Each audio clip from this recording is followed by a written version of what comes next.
Hi dear friends, എല്ലാവർക്കും ഒരു പുതിയ വീഡിയോയിലേക്ക് സ്വാഗതം. ഇപ്പോൾ ലാസ്റ്റ് ഇട്ട കുറച്ച് വീഡിയോസിലൊക്കെ കമൻസ് ആയിട്ട് എങ്ങനെയാണ് ഷോർട്ട് നോട്ട്സ് ആണോ എഴുതി തയ്യാറാക്കുന്നത്, അതോ എല്ലാ സബ്ജക്റ്റിനും പഠിച്ചു കഴിഞ്ഞതിന് ശേഷം നോട്ട്സ് പ്രിപ്പയർ ചെയ്യണേന്നൊക്കെ ചോദിച്ചിട്ട് കുറച്ച് കമൻസ് വന്നിരുന്നു കേട്ടോ. അപ്പോൾ അതിൻ്റെ ബേസിലാണ് ഈ ഒരു വീഡിയോ ചെയ്യണത്. ഈ വീഡിയോ PSC അധികം പഠിച്ചെത്താത്ത തുടക്കക്കാർക്ക് എന്തായാലും യൂസ്ഫുൾ ആയിരിക്കും. അതല്ല, ഒരുവിധമൊക്കെ പഠിച്ചെത്തി ടൈം ടേബിളൊക്കെ ഇട്ട് നല്ല രീതിയിൽ പഠിച്ച് പോയിക്കൊണ്ടിരിക്കുന്നവർക്കാണെങ്കിൽ ഈ വീഡിയോ കാണേണ്ട ആവശ്യമില്ല കേട്ടോ. ആദ്യം ഒരു വൈഡ് സിലബസ് നമ്മുടെ കയ്യിൽ കിട്ടുമ്പോൾ എവിടെ നിന്ന് പഠിച്ച് തുടങ്ങണം, എങ്ങനെ നോട്ട്സ് പ്രിപ്പയർ ചെയ്യണം എന്നൊക്കെ നമുക്ക് എല്ലാവർക്കും ഒരു കൺഫ്യൂഷൻ ഉണ്ടാവുമല്ലോ തുടക്കക്കാരെ സംബന്ധിച്ച്. അവർക്കായിരിക്കും ഈ വീഡിയോ മെയിനായിട്ട് യൂസ്ഫുൾ ആയിരിക്കുക.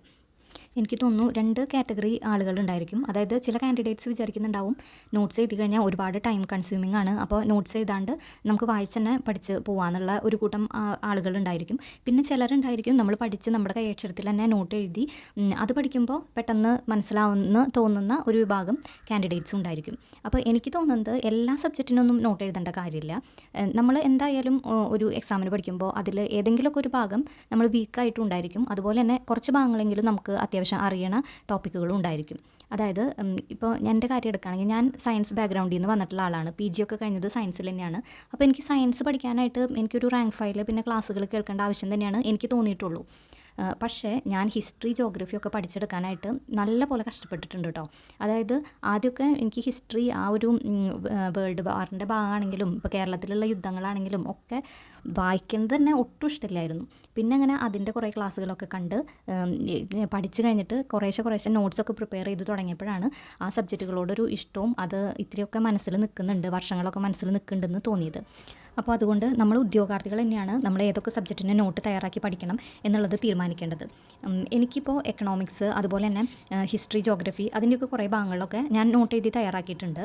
അതായത് ഇപ്പോൾ ഇന്ത്യൻ കോൺസ്റ്റിറ്റ്യൂഷൻ എടുക്കുകയാണെങ്കിൽ നമ്മുടെ ആമുഖം അതുപോലെ തന്നെ ഫണ്ടമെൻ്റൽ റൈറ്റ്സ് അതൊക്കെ തുടങ്ങുന്നതിന് മുന്നേ കുറച്ച് ആക്റ്റുകൾ, അതായത് ഗവൺമെൻറ് ഓഫ് ഇന്ത്യ ആക്ട് തന്നെ 1858 ഉണ്ട്, 1909, 1919 ഉണ്ട്, അതുപോലെ തന്നെ Charter Act, Pitt's India Act, ഇതെല്ലാതും ഉണ്ട്.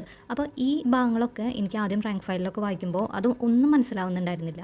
അപ്പോൾ എനിക്ക് അത് ഇത്തിരി കൂടി എളുപ്പമാക്കി എടുക്കാൻ വേണ്ടിയിട്ട് ഞാൻ ചെയ്തത് എന്താണെങ്കിൽ കുറച്ച് ക്ലാസ്സുകളൊക്കെ കേട്ടു, പിന്നെ റാങ്ക് ഫയൽ നോക്കി അത് ആദ്യം തന്നെ കുറച്ചൊക്കെ ഒന്ന് പഠിച്ച് അതിനുശേഷം അതിൻ്റെ ഓരോ ഭാഗത്തിൻ്റെയും ഇമ്പോർട്ടൻ്റ് ആയിട്ടുള്ള പോയിന്റുകൾ വെച്ചിട്ട് ഞാൻ നോട്ട് എഴുതാണ് ചെയ്തത്. പിന്നീട് കുറച്ച് നാളുകൾ ഞാൻ ഈ നോട്ട്സ് തന്നെയാണ് പഠിച്ചുകൊണ്ടിരുന്നത്.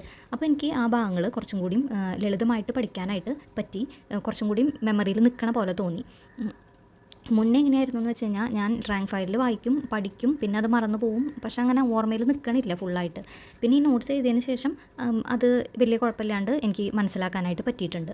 അപ്പോൾ അതുകൊണ്ട് തന്നെ നമുക്ക് ഒട്ടും കിട്ടാത്ത ഭാഗങ്ങൾ ക്ലാസ്സുകൾ കേട്ടിട്ടും പിന്നെ നമ്മൾ പഠിച്ചതിന് ശേഷമൊക്കെ നോട്ട്സായിട്ട് തന്നെ പ്രിപ്പയർ ചെയ്യാനായിട്ട് ശ്രമിക്കുക. പക്ഷേ എങ്ങനെയൊക്കെ നോട്ട് എഴുതാനാണെങ്കിലും എക്സാമിന് കുറച്ച് ഒരു അത്യാവശ്യം ഒരു ഗ്യാപ്പ് ഉണ്ടെങ്കിൽ മാത്രമാണ് ഇതെല്ലാം പോസിബിൾ ആവുള്ളൂ.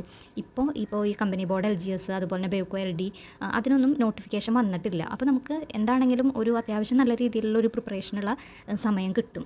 അപ്പോൾ ഇപ്പോൾ മാക്സിമം ആ ഒരു പരീക്ഷയ്ക്കൊക്കെ വേണ്ടി തയ്യാറെടുക്കുന്നവരാണെങ്കിൽ നിങ്ങൾ ക്ലാസ്സുകൾ കേട്ട് ആവശ്യമുള്ള ഭാഗങ്ങൾക്കൊക്കെ നോട്ട്ബുക്കൊക്കെ പ്രിപ്പയർ ചെയ്തിട്ട് തന്നെ പഠിച്ചു തുടങ്ങുക. പക്ഷേ എല്ലാ ഭാഗങ്ങൾക്കും ഇത്രയും വലിയൊരു സിലബസിന് നോട്ടൊക്കെ തയ്യാറാക്കി പഠിക്കുക എന്ന് പറയുന്നത് പ്രാക്ടിക്കലല്ല. അപ്പോൾ നമുക്ക് ഏതാണോ ടഫായിട്ട് തോന്നുന്നത് ആ ഭാഗങ്ങളുടെ മാത്രം നോട്ടുകളൊക്കെ കറക്റ്റാക്കി ഉണ്ടാക്കിയിട്ട് പഠിച്ചു തുടങ്ങാം. പിന്നെ എന്തായാലും ഇംഗ്ലീഷ്, മലയാളം അതുപോലെ തന്നെ മാത്സ് അതിനൊക്കെ എല്ലാവർക്കും നോട്ട്സ് എഴുതിയെടുക്കുന്നുണ്ടാവും. ക്ലാസ്സുകൾ കേൾക്കുമ്പോൾ നോട്ട്സ് എഴുതിയിട്ട് തന്നെ ആയിരിക്കുമല്ലോ പഠിക്കേണ്ടാവുക. പിന്നെ ഇപ്പോൾ സയൻസ് എളുപ്പമായിട്ടുള്ള ഒരു സയൻസിന് നോട്ട് എഴുതേണ്ട കാര്യമില്ല. പിന്നെ ക്വസ്റ്റ്യൻ പേപ്പറുകളിൽ നമ്മൾ ഇത്തിരി വെറൈറ്റി ടൈപ്പ് ക്വസ്റ്റ്യൻസ് കാണുമ്പോൾ അത് മാത്രം എഴുതാനായിട്ടൊരു നോട്ട്ബുക്ക് ഉണ്ടാക്കുകയാണെങ്കിൽ അത് നല്ലതായിരിക്കും.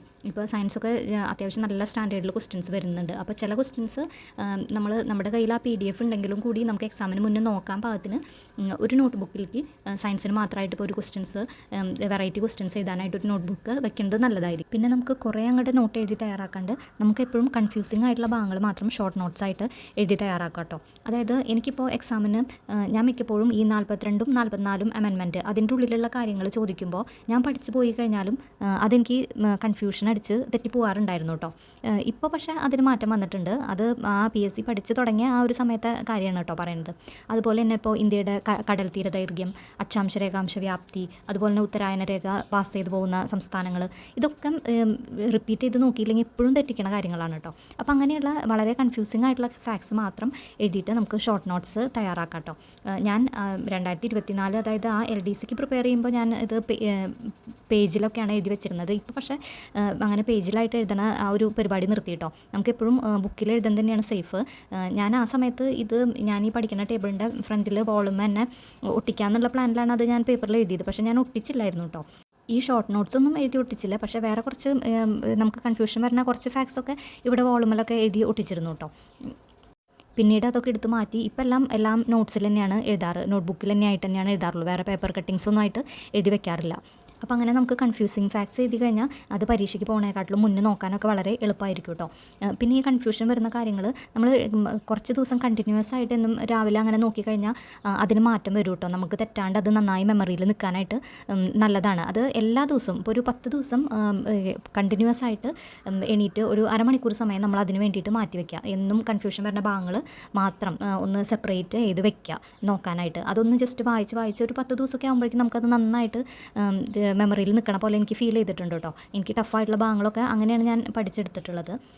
അതുപോലെ തന്നെ ഇംഗ്ലീഷ് മലയാളത്തിന് നമ്മൾ റാങ്ക് ഫയലിൽ കുറേ കാര്യങ്ങളൊക്കെ ഉണ്ടായിരിക്കുമല്ലോ. അതല്ലാണ്ട് ഇപ്പോൾ നമുക്ക് പുതിയ ക്വസ്റ്റ്യൻസ് കിട്ടുമ്പോൾ, അതായത് പോൾ ക്വസ്റ്റ്യൻസ് ചെയ്യുമ്പോഴാണെങ്കിലും പുതിയ PYQs ഒക്കെ ചെയ്ത് നോക്കുമ്പോൾ നമ്മളധികം കണ്ടിട്ടില്ലാത്ത മീനിങ്ങുകൾ, സിനോണിം, ആൻറ്റോണിം, അതുപോലെ തന്നെ ഒറ്റപ്പദങ്ങൾ, ഫോറിൻ വേർഡ്സ്, അത് മാത്രമൊക്കെ എഴുതാനായിട്ട് ഒരു സെപ്പറേറ്റ് ഒരു പേജുകളോ അല്ലെങ്കിൽ ഒരു ചെറിയ നോട്ട്ബുക്കോ വെക്കുന്നത് നല്ലതായിരിക്കും. ഒട്ടും കണ്ടുപരിചയമില്ലാത്ത ഇംഗ്ലീഷ് മലയാളം കാര്യങ്ങൾ എഴുതാനായിട്ട്. അപ്പോൾ നമുക്ക് എക്സാമിന് തൊട്ട് മുന്നായിട്ട് ഉള്ള ആഴ്ചകളിൽ അത് നോക്കിക്കഴിഞ്ഞാൽ നല്ലൊരു റിവിഷൻ തന്നെയായിരിക്കും.